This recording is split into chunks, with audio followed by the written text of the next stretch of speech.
Yo, what's going on, guys? Koi here. Today we're going to be talking about how not to pick the wrong race. Now, it's either you already saw this video and you're probably like, man, I picked the wrong race and I really shot myself in the foot in the early game, or you did the opposite where it's like you're coming to the game for the first time and you kind of want to know what's the best race to pick. And I'm going to let you know now, it is very important. Now, the reason I say this, right, is due to the fact that stats in this game can carry your entire game if you're lucky. Mm. So, very, very important. Now, first things first, I think we should definitely get into the skills or attributes at most, because attributes are going to matter quite a bit if you're going to be progressing in one way or another. Now, the deal is you can reset points, but the only issue is once you hit level 15, it's going to start costing you. And once that becomes an issue, then you're kind of, dead. So, do take that into consideration. There's going to be a lot of points that do matter quite a bit compared to other points. And there's a way that you could actually take advantage of these systems to, like, really hit it to the max. But there's also a bunch of hidden systems that you're going to be very, very wary of, because if you do not worry about these systems, you might end up shooting yourself in the foot. Now, the reason I say this, right, is because I think I talk about this in my progression guide. If you haven't seen that one, no, it's the starter guide, where I talk about all the systems in the game. But these systems do have very special properties. For instance, strength, physical power, dexterity equals crit chance, and what do you call it, speed. But strength equals crit power, and then intelligence equals mana. Wisdom also equals, I believe, mana regen, and just there's a bunch of other like things I talk about in my other video. But what I'm talking about right now is the race that you pick is going to matter quite a bit. If you're not going into something or you're going to mid max, that's kind of like what you got to do. You know what I mean? You got to like mid max. For instance, if you're going to be running any type of build that is like with daggers, or specifically, how do you say it? If you're going to be running any build that's related to daggers or bows, you're going to be wanting to run specifically the Umbrians, and I'll throw that on the screen if you guys do not know. The guys, Umbralith, those dudes, right? The thing is, they start off with a high 10 dex. So if you guys get a starter bow in the early game, you'll be able to dish out some early game damage, fast tracking your progression. Now, the only downside to this is that, you do lose a little bit of like intellect and stuff like that, so you can't really run stabs at the same time in the early game. But once you get some points in, you could pretty much use any of these races for anything. But of course, that's like towards the mid to end game. Now, the dealio is you can mid max your beginning and get the best start to the game. For instance, the human race, which is like the dudes with the tails and such, the humanoid race. They are probably the most simple because you could pretty much min max into anything.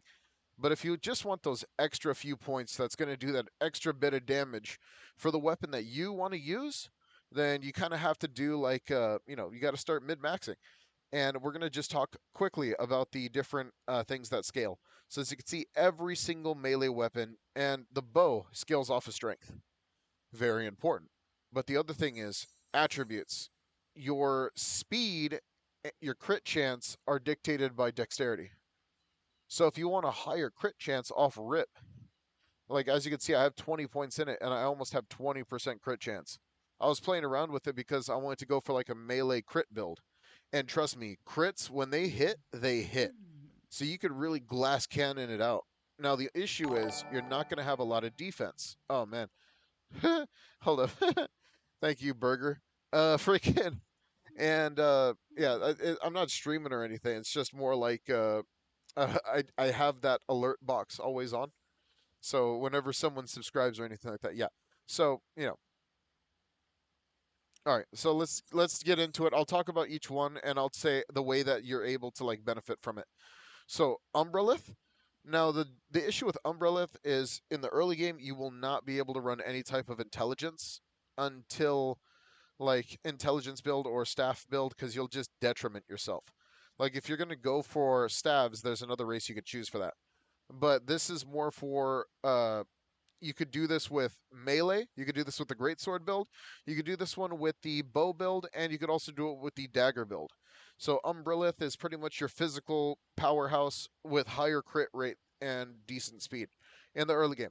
Now, if you kind of want to go down that route, that's totally up to you. Personally speaking, I do love a high crit chance, and especially if those points are free and I don't have to worry about them, it's like it's a really good race. You know what I mean? You really get a lot of benefits from running this race, and that's pretty much it.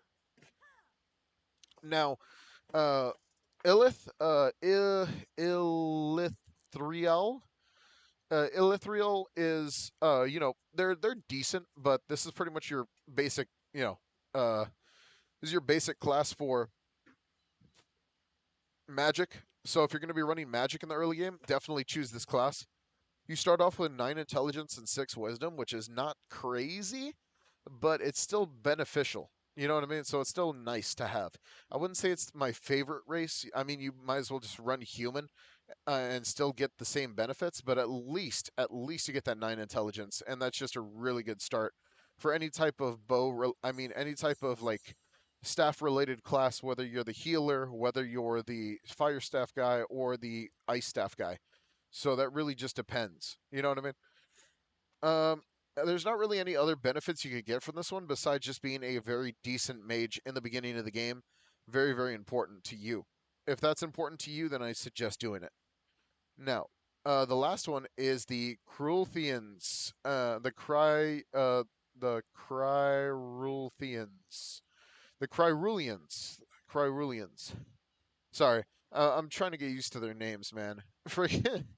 But this one is probably my least favorite because you don't get as many benefits compared to the other classes for this one specifically.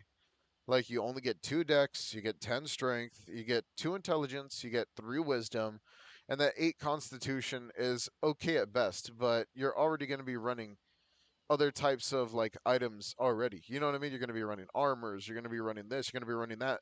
Health is like not the craziest thing if you just have really good armor. And like because like there's not really many armor penetration things. The only real issue would be like running this and then trying to get this and trying to be tanky in the beginning. I don't think it really is the best class for anybody. Um, so that's just a me thing. But ultimately speaking, I think that this is probably the weakest class out of all of them. Especially whenever it comes down to just beneficiaries of like any of the other classes. It's just like this one just comes with the least amount of perks, and I wouldn't recommend it. I would recommend you Umbralith for a melee class compared to Ceruleans. Uh, but and then like human, you could just run human if you just want to go all arounder. But honestly, you don't get a lot of benefits from that. You really don't. Oh lord, servers have shut down. Well, I guess that's a way to stop the video. All right, hope you guys enjoyed. Don't forget to like and subscribe. Take it easy, dudes. Peace out.